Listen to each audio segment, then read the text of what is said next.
Hello guys. This is the final requirements for this subject, and we will pick three advertisements with the logical fallacies, and we will expand why there are considered faulty ones. So let's start to pick three advertisement. Now this is the first advertisement we choose. The slippery slope. That one thing will inevitably result in another.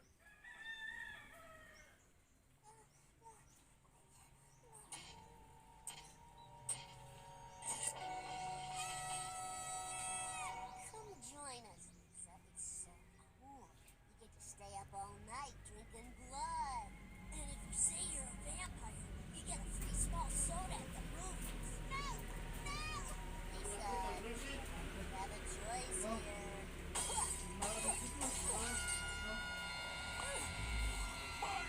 How many times have I told you not to bite your sister? Wait a minute, you are a vampire! Quick! We have to kill the boy! How do you know he's a vampire? Vampire? Ah! Homer, we gotta do something. Today he's drinking people's blood. Tomorrow he could be smoking. In this clip, Homer and Marge fear that Bart's becoming a vampire will lead to him smoking. They fear that one act against social norms will inevitably lead to others, even though the two have nothing to do with each other. In reality, drinking blood will not necessarily lead to smoking cigarettes. By assuming that one action or event will have disastrous consequences, Homer and Marge commit the slippery slope fallacy. Subscribe to Homer Class. And now, the author claims that a short chain reaction, usually ending in time their consequence, will take place, but there's really not enough evidence for the assumption. The author asserts that if we take even one step onto the slippery slope, we will end up sliding all the way to the bottom. He or she assumes we can stop partway down the hill. Slippery slope can be a tricky fallacy to identify, since sometimes a chain of events really can be predicted to follow from a certain actions. Here's an example that doesn't seem fallacious. If I fail English 101, I won't be able to graduate. If I don't graduate, I probably want to able to get a good job, and I may very well end up doing temp work or flipping burgers for the next year. Check your arguments for chains of consequence where you say if A, then B, and if B, then C, and so forth. Make sure these chains are reasonable. And that is slippery slope. Next, we will go to the next advertisement. Now, we will go to the next advertisement. This is what we called straw man. Scary scientist man. Okay, Phoebe, this is it. In this briefcase, I carry actual scientific facts. A briefcase of facts, if you will. Some of these fossils are over 200 million years old. Hey, look, before I even start, I'm not denying evolution, okay? I'm just saying that it's one of the possibilities. It's the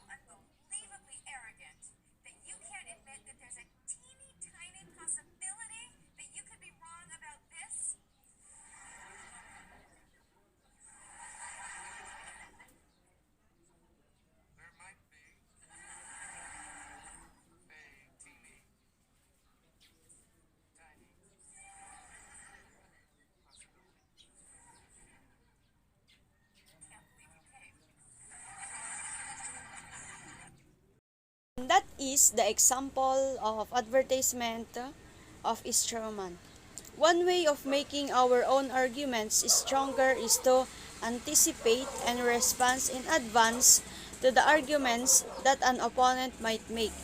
In the Stroman fallacy, the actor sets up a weak version of the opponent's position and tries to score points by knocking it down. But just as being able to knock down a Stroman isn't very impressive, defeating a watered down version of your opponent's argument isn't very impressive either. Let's make some examples of Stroman. Feminists went to ban all pornography and punish everyone who looks at it, but such harsh measures are surely inappropriate, so the feminists are wrong. Porn and its fans should be left in peace.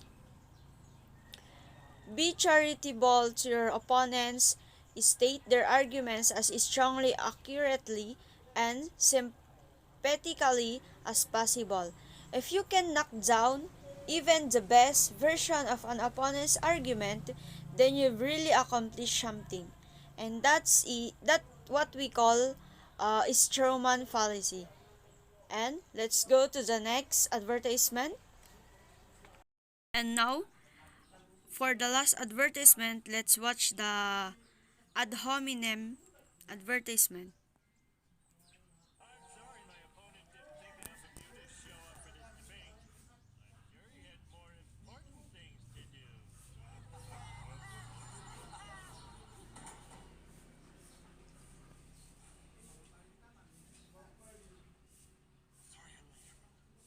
Someone tampered with my brakes.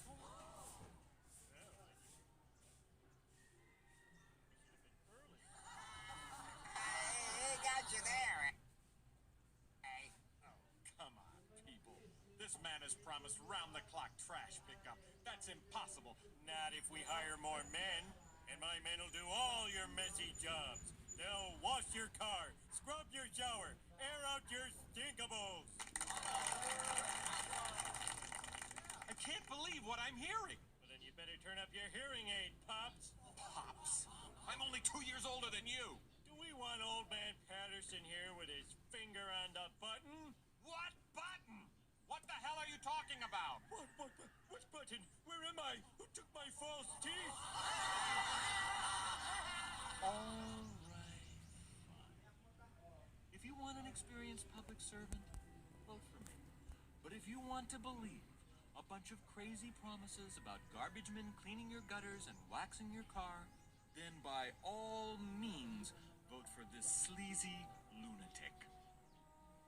In this clip, Homer attacks the credibility of Ray Patterson simply because he appears old.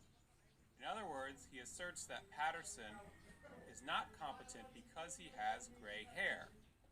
Patterson's ideas are, of course, independent of his looks. By not seeing Patterson for his ideas and instead seeing him in terms of his looks, Homer commits the ad hominem fallacy. Subscribe to Colbert Class. Now, the ad hominem fallacy involves bringing negative aspect of an larger situation to bear on the view there are the advancing. Let's take some example. Thompson's proposal for the wetlands may safely be rejected because last year she was arrested for hunting without a license. The hunter Thompson, although she broke the law, may nevertheless have a very good plan for the wetlands.